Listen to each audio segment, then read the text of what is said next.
136 मिली कर्नाटक में। हमारा internal assessment है कि हमें एमपी में 150 मिलने जा रही है। भारतीय जनता पार्टी मध्य प्रदेश में 200 से ज्यादा सीटें जीतेंगी। मध्य प्रदेश के सियासी समर में अब दावों के तीर दागे जा रहे हैं। एक और राहुल गांधी 150 सीट जीतने का दावा कर रहे हैं, तो सीएम शिवराज अब की बार 200 पार का नारा दोहरा रहे हैं। दिल्ली में सोमवार को एमपी कांग्रेस की बड़ी बैठक हुई, जिसका इंतजार सियासी गलियारों में लंबे समय से था। राहुल गांधी ने इंटरनल सर्वे के आधार पर 150 सीटें जीतने का दावा ठोक दिया, तो पूर्व सीएम कमलनाथ ने एमपी का भविष्य गढ़ने की बात कह दी। 136 मिली कर्नाटक में। हमारा इंटरनल असेसमेंट है कि हमें एमपी में 150 मिलने जा रही है, तो कर्नाटक में जो किया उसको हम रिपीट करने जा रहे हैं। 4.25 महीने बचे हैं चुनाव में, तो कैसी रणनीति बनाई जाए और आज मध्य प्रदेश का भविष्य कैसे सुरक्षित रखा जाए, इस पर चर्चा हुई। आज प्रश्न केवल कांग्रेस पार्टी का नहीं है, पर पूरे मध्य प्रदेश की भविष्य का है। खबर ये भी है कि कांग्रेस की बैठक में कमलनाथ को सीएम फेस घोषित करने पर भी सहमति बन गई, यानी कांग्रेस हाईकमान का भरोसा सीनियर लीडर्स पर ही कायम है। तो इधर कांग्रेस के वादों और दावों की बौछारों के बीच सीएम शिवराज का भी पलटवार सामने आ गया। उन्होंने कहा कि कांग्रेस ख्याली पुलाव पकाते रहे, हम 200 सीट जीतने जा रहे हैं। मन के बहलाने को बाबा ख्याल अच्छा है। भारतीय जनता पार्टी मध्य प्रदेश में 200 से ज्यादा सीटें जीतेंगी। अब उनको ख्याली पुलाव पकाने हैं तो पकाते रहें। अरे आप देख लो ना, मैंने कहा ना कि मध्य प्रदेश के बॉर्डर से गुजरात लगता है, जहां आपकी जमानत जब्त हो गई और बहुत समय नहीं हुआ है। उत्तर प्रदेश लगता है, जहां 17 के 17 नगर निगम जीत करके भारतीय जनता पार्टी ने इतिहास बनाया। और यही मध्य प्रदेश है जहां 28 चुनाव थे, तब कहां थे राहुल गांधी जी? जाहिर है हिमाचल और कर्नाटक की जीत से कांग्रेस के हौसले बुलंद हैं और इसी जीत को कांग्रेस रिपीट करने की बात कह रही है। तो बीजेपी के पास गुजरात और उत्तर प्रदेश में प्रचंड जीत का तमगा, लेकिन उत्तर और दक्षिण से इतर हिंदी हार्टलैंड एमपी के समीकरण जरा हटके हैं, जहां चेहरे और जातिगत समीकरण नजर नहीं आते। तो क्या एमपी के चुनाव में टिकट का तड़का लगने वाला है? ये देखने वाली बात होगी।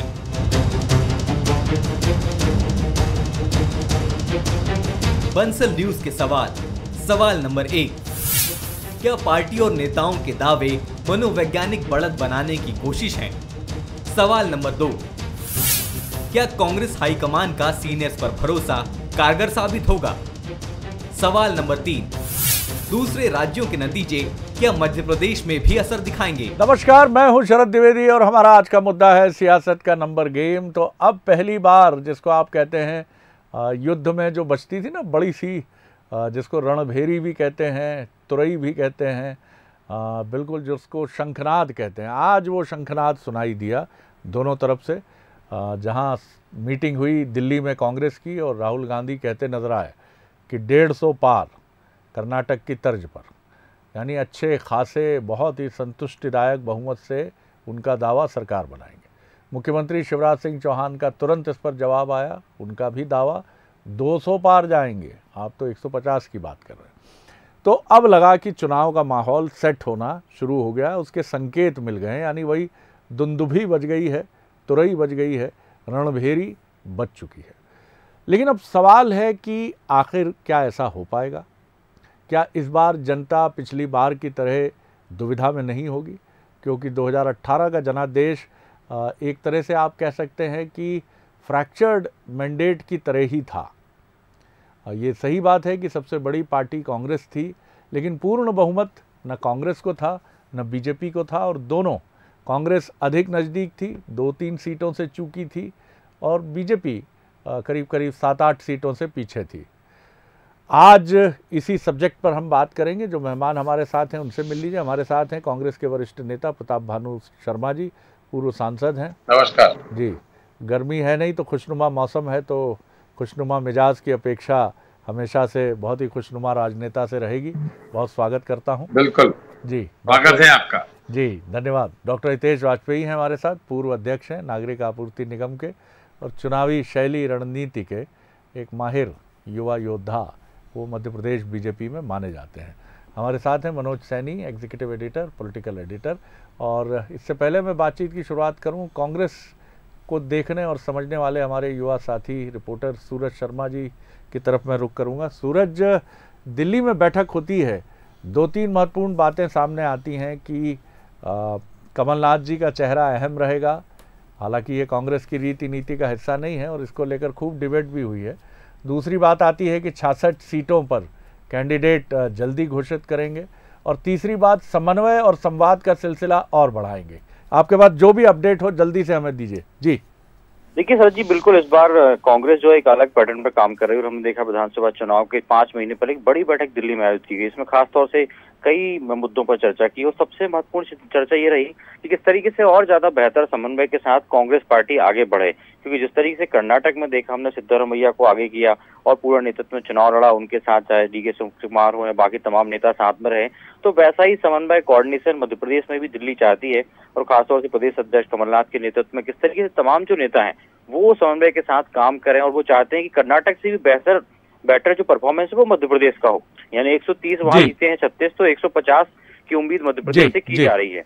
और इसके अलावा खासतौर से फोकस उन सीटों पर है जो 66 सीटें, खासतौर से जो लगातार बीजेपी के पाले में पिछले 4 से 5 टर्नओवर यानी 20 से 25 साल से बीजेपी के खाते में है। तो ऐसे में कांग्रेस का फोकस भी उन्हीं पर है और माना भी जा रहा है कि बहुत जल्द सबसे पहले जो सूची आई थी कि वो एक पहली सूची जो है वो 66 सीटों की जारी करेंगे, ताकि जिन सीटों पर लगातार कांग्रेस आ रही है उन पर उनके प्रत्याशियों को ज्यादा समय मिले। तो ऐसे में कहीं ना कहीं भारतीय जनता पार्टी के वो दिग्गज नेता जो लंबे समय से जीतते आ रहे हैं उन पर एक मनोवैज्ञानिक दबाव भी कांग्रेस बनाना चाहती है, ताकि उन्हें लगे कि हाँ वो फोकस जो है 66 सीटों पर ज्यादा है। और वो 66 सीटें ऐसी हैं जहां पर मध्य प्रदेश में अभी शिवराज सरकार में कई वरिष्ठ मंत्री हैं जो लंबे समय से जीतते आ रहे हैं। तो कुल मिलाकर अलग रणनीति पर कांग्रेस काम कर रही है।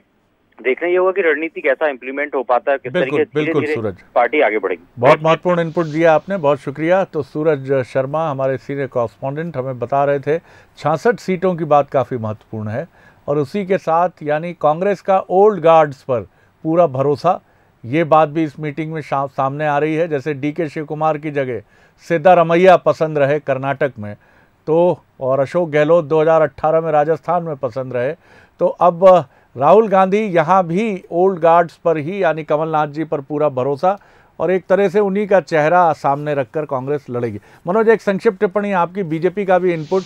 आज बीजेपी की महत्वपूर्ण बैठक 7 बजे से शुरू हो गई है। शिवराज जी ने बिल्कुल हवा में उड़ा दिया है कांग्रेस के इस दावे को, बड़े आत्मविश्वास से भरे नजर आए। किस तरह देखते हैं आप? जी देखिए, पिछले 2018 के चुनाव को भी हम देखें तो नेक टू नेक फाइट रही थी। एक तरह से कहा जाए तो जो बहुमत का आंकड़ा है वो बहुत नज़दीक रहा था दोनों पार्टी का। हालांकि बहुमत कांग्रेस को मिला और सरकार बनाने में सफल रही, इसीलिए दोनों के दावे, एक 150 का दावा कर रहा है तो दूसरा 200 लाने का दावा कर रहा है। अब की बार 200 पार की बात कही जा रही। लेकिन शरद जी, बहुत टफ चुनाव रहेगा जैसा हम लगातार देख रहे हैं। दिल्ली की बैठक में भी जो सूरज ने इनपुट दिया, उसके अलावा भी कुछ इनपुट ऐसे भी है कि बातें सब तरह की हुई है। वहाँ भी कई नेताओं ने इस तरह की बातें उठाई जो अमूमन चर्चा में बनी रहती है। लेकिन राहुल गांधी शायद यही कहने में सफल रहे कि ये बातें बाहर ना जाए, जो चल रहा है वो चलता रहे, पर कमलनाथ जी का चेहरा आप सामने रखकर आगे बढ़िए। बाद में जो होना होगा उसको बेहतर करेंगे। अभी भारतीय जनता पार्टी की बैठक चल रही है जिसमें मुख्यमंत्री शिवराज सिंह चौहान, बी डी शर्मा या फिर हम कैलाश विजयवर्गीय, ज्योतिरादित्य सिंधिया, नरेंद्र सिंह तोमर, ये सब वो लीडर, मुरलीधर राव। तो ये पहली बार मैं देख रहा हूँ कि आज ज्योतिरादित्य सिंधिया भी इस बैठक में शामिल हुए हैं। तो बैठक में समन्वय और बाकी चीज़ों के साथ आगे बढ़ना, और अब की बार 200 पार की जो बात कही जा रही वो जब ही हो पाएगा जब एक साथ मिलकर आगे बढ़े। तो दोनों तरफ एक जैसी बात है कि समन्वय बनाए। डॉक्टर हितेश वाजपेयी, आमतौर पर इस तरह का मंजर हम बीजेपी में देखते रहे हैं और अभी भी आपके यहाँ ऐसा मंजर है कि भरोसा जिस नेता पर किया उसके साथ बिल्कुल आगे बढ़ना है। और मध्य प्रदेश में ये पहचान और ये पकड़ हमेशा से शिवराज जी की रही है बीते करीब करीब 2 दशकों से। और अब बिल्कुल हम देखते हैं कि उसी तर्ज पर कांग्रेस भी पीछे खड़ी रहती है। और जिस तरह से राहुल गांधी का इंटरेस्ट लेवल हम देख रहे हैं काफ़ी मजबूत है। बहरहाल बीजेपी किस तरह देखती है कांग्रेस के बरक्स अपनी तैयारियों को भी, और क्या कहना है आपका? देखिए, राहुल गांधी की तो बहुत साधारण सी स्ट्रैटेजी है कि जो हाथ में है पहले उसको देख लें। तो हाथ में है, पहले उसको देखने का मतलब अब आप इसको ठीक रिवर्स करके पॉलिटिकल स्ट्रैटेजी के रूप में देखिए शरद जी। तो यदि 3 प्रमुख राज्य को ले, हम तेलंगाना छोड़ दें, तो 3 प्रमुख राज्यों में 2 राज्यों में कांग्रेस की सरकार है जी, और जहां पर उनको एक हीटेड अपोजिशन का सामना करना है। अभी तो राहुल गांधी जी के लिए उन सरकारों के सवाल तय नहीं हुए हैं, जब पूछे जाएंगे तो वहां सामना करना है। तो वहां पर उनको अपनी सरकारों और उनके करप्शन को डिफेंड करना है, चाहे वो राजस्थान की बात हो, चाहे वो छत्तीसगढ़ की बात हो। वहीं दूसरी ओर एकमात्र स्टेट ऐसी है मध्य प्रदेश, जहां पर उनको कुछ नहीं करना, रोज बयान देने हैं और घोषणाएं करनी है। जैसे उनका जो 5 घोषणाएं करते हैं ना, वो लगभग 1 लाख करोड़ प्लस की घोषणाएं, और इसीलिए किसी भी राज्य में, चाहे वो हिमाचल हो, राजस्थान हो, किसी भी राज्य में पूरी नहीं हो पाई। जैसे कि एक बहुत बड़ी जुमला वो देते हैं बार बार ओपीएस का। ओपीएस के लिए सेवा भर्ती नियम संशोधन आज तक नहीं हुए किसी भी राज्य में, किसी भी राज्य में नहीं हुए हैं कि अमुक आदमी आज से ज्वाइनिंग दे रहा है तो इसकी जो पेंशन है उसकी पात्रता इस अनुसार रहेगी, तो हम मान लेंगे कि लागू हो गया। आप क्या हुआ ही नहीं है ये। तो उसका रीज़न ही है कि वो 1 लाख करोड़ प्लस जा रही है, ऐसी चाहे वो 500 रुपये सिलेंडर हो। खैर एनीवे, चूंकि मैं जो कहना चाहता हूँ, यहाँ पर वो सरकार में नहीं है और उन्हें अभी नहीं आना है, तो स्वाभाविक है कि कुछ भी बोलते हैं। जैसे कर्ज माफ़ी पिछली बार बोल दी थी, तो ये लो हैंगिंग एरिया था जिसको आज उनने एड्रेस किया, और कांग्रेस ने बड़ी चतुराई से राजस्थान की बैठक फिर टाल दी शरद जी। ये मैं बहुत ईमानदारी से कह रहा हूँ, मुझे लग रहा था कि आपकी रिपोर्टिंग में आ जाएगा, लेकिन मुझे लगा कि मुझे अपने सूत्रों के आधार पे बता देना चाहिए, क्योंकि वो डिफिकल्ट जोन में है, ट्रबल्ड वाटर है, इसीलिए टाला गया। आपने उत्तर भी दे दिया। नहीं, मैं समझ गया। एनीवे, पर that is a troubled water for them. तो मध्य प्रदेश उनके लिए कोई ऐसी पॉलिटिकल ट्रबल नहीं है, अपोजिशन में है, बैंकरप्ट पार्टी है, झूठे वादे करने कोई बहुत ज्यादा वो नहीं है, लेकिन जो ट्रबल्ड एरिया था वो उनने खाली छोड़ दिया कि भाई कमलनाथ का क्या होगा। तो राहुल गांधी ने तुरंत ऐसे मुंह फेरा, आपने देखा होगा बाइट में जब सवाल हुआ, और उससे उन्होंने किनारा कर लिया, क्योंकि भाई वहाँ सवाल एक बड़ा जो निकल कर आया था ऑफ कैमरा, जिसकी तरह मनोज जी ने इशारा किया, वो 2 व्यक्तियों के बारे में निकल कर ज़्यादा आया था, जो मेरी सूचना है, एक अरुण यादव जी और दूसरे जीतू पटवारी जी। तो स्वाभाविक है, दोनों एम्बिशियस हैं, दोनों शायद 3, 4, 5 में से मुखरता से निकल कर आए जिन पर फैसला लंबित है, और इसी वजह से कमलनाथ जी का फैसला नहीं हो पाया। तो जो व्यक्ति जिसके बारे में आप लीडरशिप का फैसला नहीं कर पा रहे शरद जी, उसमें आप साख कैसे रखोगे जनता के सामने? एक वही, दूसरी और एक फिगर मैं आपको बताता हूँ, 30 अप्रैल को हम ये घोषित बंसल न्यूज़ के माध्यम से जारी कर रहे हैं बकौल मुख्यमंत्री शिवराज सिंह चौहान जी कि 1,25,23,437 लाडली बहनों के पंजीयन हो गए हैं, जिसमें से 11,000 के आसपास तकनीकी त्रुटियां हैं, केवल 11,000। इन सबको 10 जून से राशि मिलना शुरू हो जाएगी, जबकि 5 राज्यों में से इंक्लूडिंग हिमाचल 1 रुपया किसी को नहीं दिया जाएगा। ये हमारी चुनौती है, जनता तय कर देगी कि उसको किसको चुनना है। चलिए, हमारी जो अंदर की खबर है वो ये भी कहती है कि अभी कांग्रेस कुछ और बड़े फैसले लेगी, जो आज की मीटिंग में रणनीति के तहत टाले गए हैं। कारण यही है कि आज की मीटिंग में मिशन एकजुटता का संदेश देना है।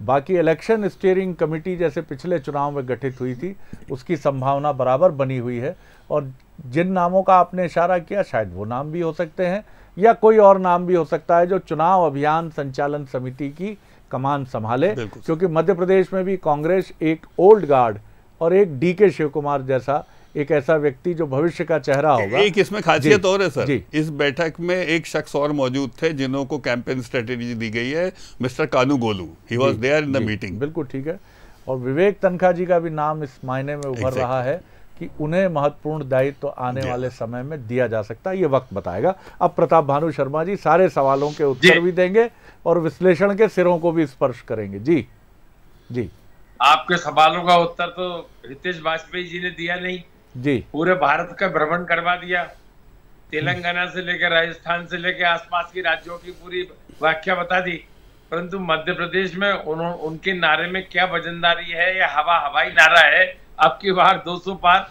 इस पर कुछ नहीं कर पाए, क्योंकि इनने कभी किया ही नहीं 200 पार। जब 2013 का चुनाव भी हो रहा था तो 165 पे ही रह गए थे, 2018 के चुनाव में ये आ गए थे 106 पर। तो अब ये बात तो भूल ही जाएं, अब की बार भाजपा नहीं कर पाएगी 70 भी पार। अब ये नारा ही इनके काम में आने वाला है। और कांग्रेस जिस स्ट्रेटेजी से आगे बढ़ रही है, तालमेल से, समन्वय से आगे बढ़ रही है, अपनी रणनीति से आगे बढ़ रही है, अब धोखा नहीं हो सकता। अब वही लोग टिकट पाएंगे, वही लोग चुनाव जीत कर आएंगे जिसको जनता का भरोसा होगा। और हमारे नेता राहुल गांधी ने अपना असेसमेंट बता दिया।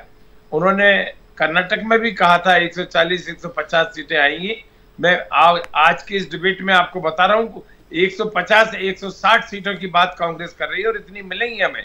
हम 200 की बात ही नहीं कर रहे, हम तो कह रहे हैं इतनी मजबूती से इस बार कांग्रेस उभर कर आएगी, जनता का विश्वास मिलेगा, जनता की योजनाओं, जिन योजनाओं को लेकर अधूरी रह गई, हमने कहा है कर्जा माफी हम करेंगे, जैसा दावा सामने आ रहा है कमलनाथ जी चेहरा, नौजवानों को रोजगार लाएंगे, महंगाई पे कंट्रोल करेंगे, हम किसानों की आमदनी दुगनी करेंगे, किसानों के हित की योजनाओं को लागू करेंगे। ये सब बातें हम आपके बीच में नहीं बोले, आप बिल्कुल नहीं बोलोगे।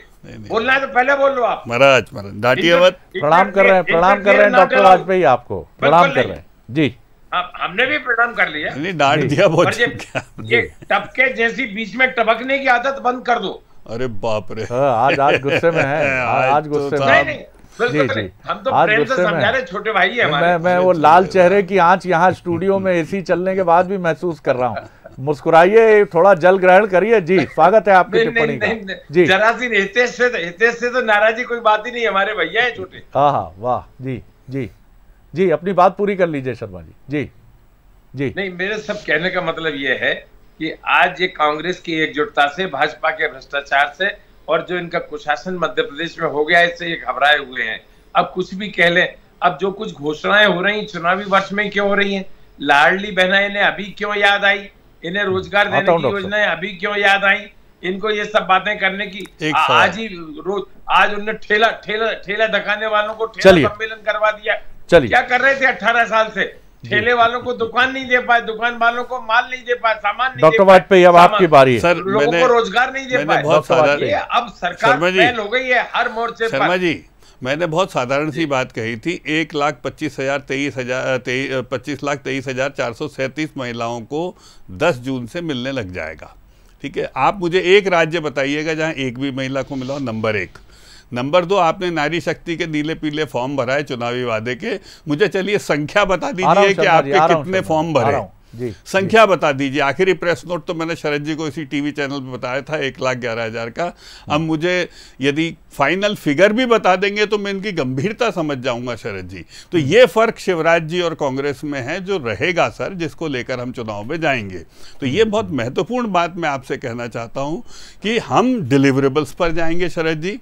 ये बात सच है कि हमको अपने मानदंड ऊपर करने पड़ेंगे क्योंकि हमारा हमसे ही संघर्ष। चलिए जी, प्रताप भानु जी। जी, संख्या देखिए, इनको तो रेडीमेड फिगर मिल गया क्योंकि सरकारी कर्मचारियों ने जाकर छोटे छोटे गांव में, देहात में सब काम छोड़कर इस काम को किया है।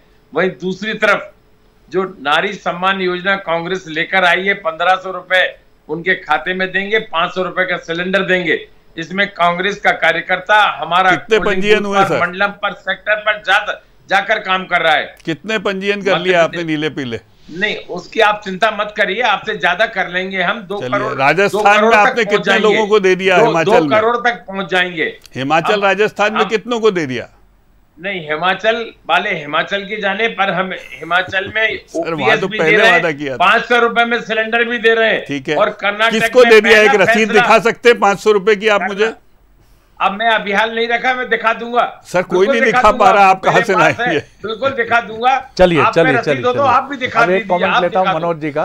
मनोज जी का कमेंट लेता हूं। यदि रसीद रखी हो तो आप दिखा दो। आप दिखाते कुछ हो नहीं, दूसरों से पूछते हो। इसी कार्यक्रम में नाच न जाने आंगन टेढ़ा। इसके पहले सर नाच आप रहे हो तो आपका आंगन नाप रहा हूं मैं। अनेक अवसरों पर नाच आप रहे हो सर। 15 तो 500 तो आप कर रहे हो। जी जी, सरकार में आप बैठे हो, हमारे कार्यकर्ता सर आप वादा कर रहे हो तो आपसे हिसाब मांगूंगा ना। मेरी बात तो मैंने रख दी है 1,25,23,437। लाइनों में खड़ा करके ऐसे आप बताइए। शर्मा जी, कमलनाथ जी चेहरा है, सिर्फ एकमात्र मैं हूं। शर्मा जी सुन पा रहे हैं आप? जी हाँ, मैं बता रहा हूं जी। मैं ही हम हैं और हम में ही मैं है, आहा, और वाह, हम में वाह, कमलनाथ वाह, जी के वाह, नेतृत्व में, जी जी जी, कमलनाथ जी के नेतृत्व में जब सबने विश्वास बता दिया, वाह, तो एक वाह, वरिष्ठ वाह। नेतृत्व के प्रति विश्वास मतलब दिया सारे चेहरे समाहित हो गए कमलनाथ जी में, अजय सिंह जी, अरुण बिल्कुल। यादव जी, जीतू। तमाम एक चेहरे, राय जीतू से समाहित है, जी। कोई डिस्प्यूट नहीं है जी शरद जी। जी, बहुत बढ़िया सर, बधाई आपको, शुभकामनाएं, शुभकामनाएं डॉक्टर साहब को भी। मनोज, आपकी शुभकामनाओं के लिए धन्यवाद। जी जी, जिस तरह से आज राहुल गांधी आए हैं, ये पहली बार उन्होंने नहीं कहा है। आपको याद होगा जब उनकी यात्रा दिल्ली पहुंची थी और मेरे ख्याल से समापन के आसपास की ही उनकी प्रेस कॉन्फ्रेंस थी, तब भी उन्होंने 150 की बात कही थी कि मध्य प्रदेश में मेरे पास जो मेरी नेताओं से बात हुई है और जो रियलिटी मैंने महसूस की है उनकी बातचीत से, तो हम 150 पार करेंगे। बीजेपी 200 की बात कर रही है। दोनों पार्टियों के अपने अपने दावे हैं, जैसा डॉक्टर साहब फिगर प्रस्तुत कर रहे हैं कि 1.25 करोड़ से ज़्यादा महिलाओं का पंजीयन है और बड़ा आंकड़ा है ये। और 10 जून से आज मुख्यमंत्री जी ने भी ये बात कही कि उनके खाते में 1-1 हज़ार रुपये पहुँचना आरंभ हो जाएंगे। तो बहुत जल्दी एग्जीक्यूट भी किया गया है, इससे इनकार नहीं किया जा सकता है। अब आप क्या देखते हैं इस बार केंद्र की अभिरुचि, कांग्रेस की मैं बात कर रहा हूँ, ये नहीं कह रहा हूँ मैं कि बीजेपी की अभिरुचि नहीं। प्रधानमंत्री मध्य प्रदेश आते ही रहे हैं, इंदौर आने का उनका प्लान था जो शायद एग्जीक्यूट अभी तक नहीं हो पाया है। तो तमाम दोनों ही पार्टियों का केंद्रीय नेतृत्व भी मध्य प्रदेश के लिए बहुत जोर लगा रहा है। तो जिन 5 राज्यों में 2023 में चुनाव होंगे, आप मानते हैं कि उनमें मध्य प्रदेश ही सबसे केंद्र बिंदु रहेगा चुनावी लड़ाई का बीजेपी कांग्रेस की?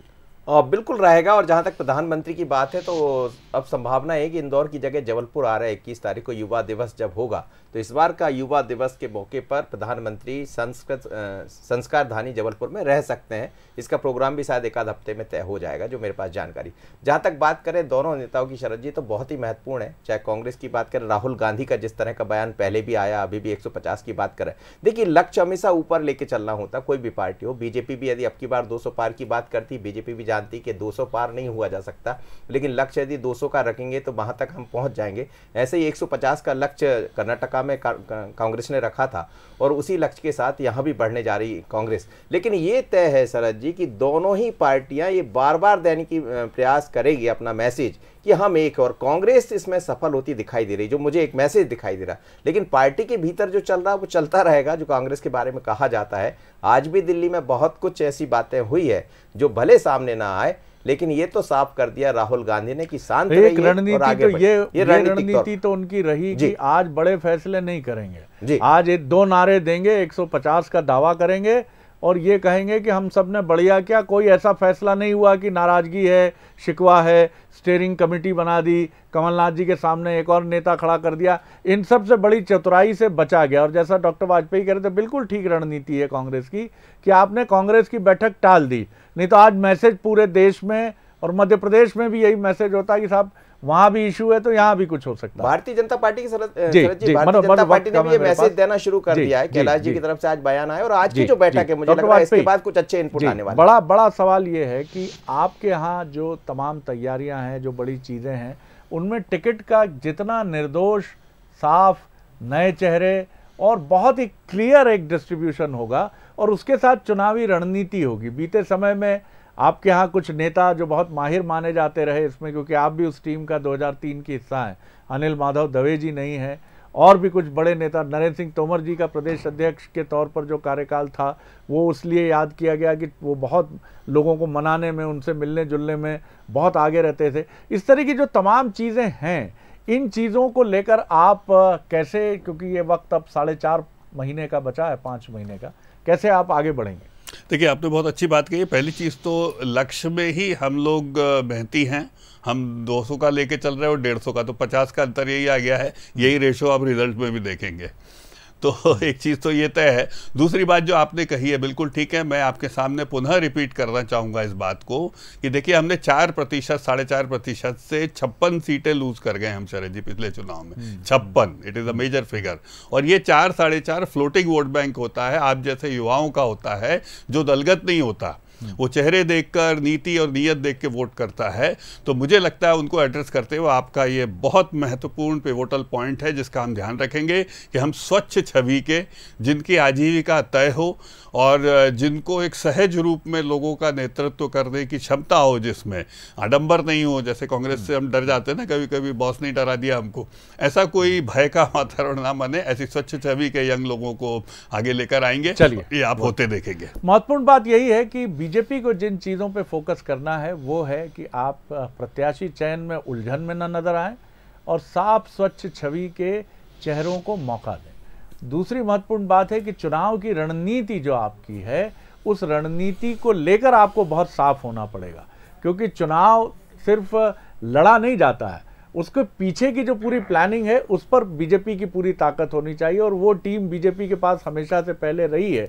मध्य प्रदेश में जैसा मैंने अनिल माधव दवे जी का नाम लिया, वो चेहरे अब नहीं है जो चुनाव के माहिर चेहरे हैं, तो रिप्लेसमेंट चाहिए आपको। कांग्रेस के लिए सबसे महत्वपूर्ण बात है कि कमलनाथ जी के चेहरे को लेकर रार तकरार की बातें बंद हों, चाहे वो अग्रवाल साहब हों, चाहे और दिग्गज नेता हो। ये मैसेज मध्य प्रदेश नहीं आना चाहिए कि कांग्रेस के कुछ नेता इससे सहमत नहीं है, और ना इस पर बहुत अधिक बात होनी चाहिए, क्योंकि बाकी सब यहाँ जो तैयारी है चुनाव की, कमलनाथ जी ने अपने गहरे होमवर्क से उसको जमा रखा है और बीजेपी भी कहीं पीछे नहीं है। बीजेपी का भी ये होमवर्क बहुत मजबूत है, लेकिन ध्यान देना है अच्छे चेहरे बीजेपी को और चुनाव प्रबंधन के लिए नई टीम की तैयारी। और इसी तरह कांग्रेस को कमलनाथ जी पर रार तकरार नहीं, उसके आगे देखते हैं। दोनों को बहुत बहुत शुभकामनाएं हैं। बहुत धन्यवाद शर्मा जी, बहुत धन्यवाद डॉक्टर वाजपेयी, और बहुत शुक्रिया मनोज जी। आगे देखिए छत्तीसगढ़ आज का मुद्दा, बस्तर की मिसाल। नमस्कार।